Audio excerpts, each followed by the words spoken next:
Fred Rogers was a gift I did not appreciate at the time that I was catching his show, the Mr. Rogers' Neighborhood, when my daughter was a little girl. I need Fred Rogers today, and I am grateful for those that put together the documentary, Won't You Be My Neighbor?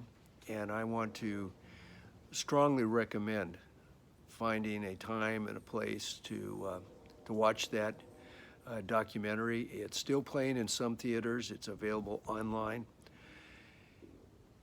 It's just a reminder to me of some essential truths that maybe I needed to be a little bit older to appreciate. But the courage that Mr. Rogers demonstrated, that Fred took on the real issues of his day, racism. When Bobby Kennedy was assassinated, Fred was the one that took on with the children. What does assassination mean? Why are all the grown-ups so sad? He talked about, what do we do with the mad we feel inside when we're going to make a bad decision? Can we pause for just a moment and consider what the other options might be? Just to build space into one's life so that there is time to actually breathe and to experience life.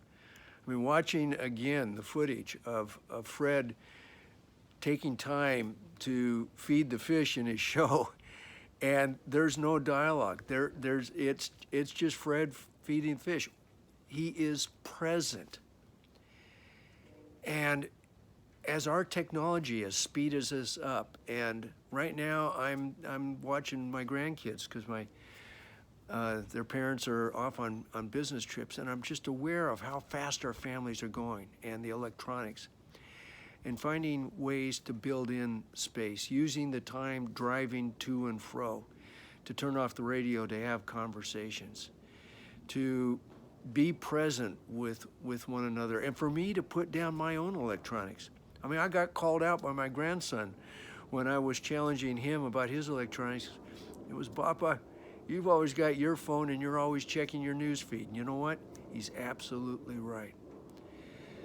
So I think this is an important documentary for our time, that Fred was on to some things. He was on to some spiritual truths that have been, these are the well-worn paths that our ancestors have found to be the way that leads to truth and life. This is the way of Jesus. And for us to remember that, particularly in these times where we are facing really, really big challenges of how do we function together? Who are we going to be? Are we going to stand with the one who is on the outside looking in? Are we going to stand with the one who is the least of these, in the biblical words? The code words in the New Testament were standing with the widows and the orphans, those that have not. And are we going to have the courage to continue to address the racism that is just baked into our systems and really keeps all of us from living the lives that God created us to live? How do we truly love the Lord our God with all our heart, mind, and soul, and our neighbor as yourself?